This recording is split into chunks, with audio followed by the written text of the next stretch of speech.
జగనన్న ప్రభుత్వం వచ్చిన తర్వాత చాలా బాగుందండి. ఎందుకంటే జగనన్న రాకముందు చాలా ప్రభుత్వాలు మేము చూసాము. ఏ ప్రభుత్వంలో కూడా జగనన్న వచ్చి ఇలాంటి పథకాలు ఇవ్వడం ఏ ప్రభుత్వం కూడా మేము చూడలేదు. అందులో మా మైనార్టీలకు అయితే ముందు ప్రయారిటీ ఇచ్చి మాకు ఆయన పరిపాలన చాలా బాగా నచ్చింది. అంతేకాకుండా జగనన్న నవరత్నాలు అని పెట్టిన తర్వాత నవరత్నాలు కాదు ఎన్నో రత్నాలు మాకు ఇచ్చారు ఆయన. ఎందుకంటే మాకే కాదు మన ఆంధ్రప్రదేశ్ ముఖ్యమంత్రిగా అయిన తర్వాత మన రాష్ట్రం మొత్తానికి ప్రతి ఒక్క కులానికి మతానికి కుల మత భేదం లేకుండా అర్హులైన ప్రతి ఒక్క పౌరుడికి కానీ ప్రతి ఒక్క మహిళకు కానీ ఎవరికైతే అర్హత ఉందో వాళ్ళు ప్రతి ఒక్కరికి ఎన్నో రకాల పథకాలు ఇచ్చి ఆయన సాయం చేస్తున్నారండి.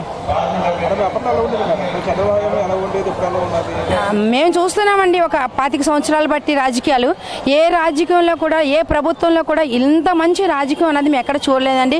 ఇలాంటి పథకాలు ఎప్పుడు మేము ఇన్ని సంవత్సరాలు ఓట్లు వేసాం కానీ ఏ పథకం కూడా మేము తీసుకోలేదండి. ఏ ప్రభుత్వంలో కూడా ఏ పథకం మాకు అందలేదండి. మా సామాజిక వర్గం మైనార్టీస్కి ముందు ప్రయారిటీ ఇచ్చారండి.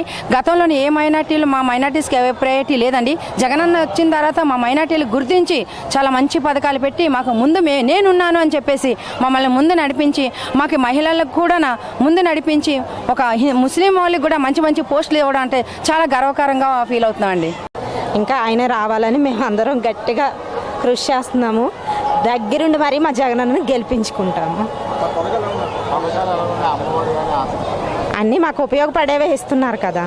ఇంతకు మునుపు ఏ నాయకుడు మాకు ఇవ్వలేదు.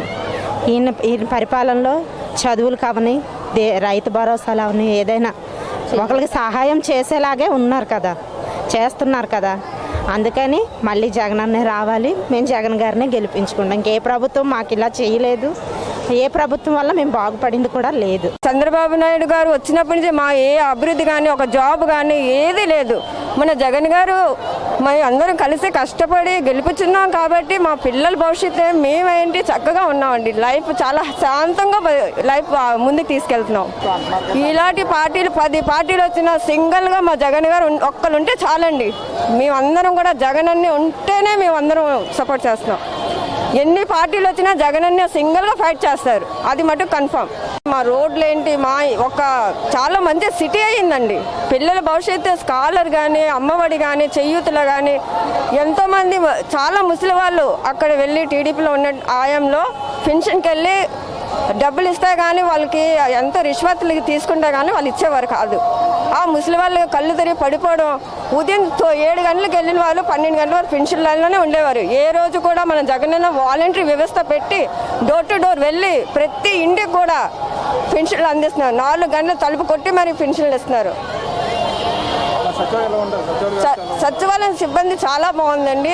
మన జగన్ గారు సచివాలయం సిబ్బంది పెట్టిన తర్వాత వాలంటీర్స్కి మన ఇంటింటి డోర్ టు డోర్ రైస్ కానీ చెత్త వరకునండి, చెత్త కూడా లేడీస్ వెళ్ళి బయట పడక్కర్లేదు. చెత్త కూడా తీసుకెళ్తున్నారు. ఏ ప్రభుత్వం చేసిందండి అలాంటివన్నీ? ఏ ప్రభుత్వం కూడా చేయలేదు. అందువల్ల మేము మళ్ళీ జగన్ అన్నయ్య గారికే మేము గెలిపించుకుంటాం. ఫుల్ కాన్ఫిడెన్స్గా చెప్తున్నాం.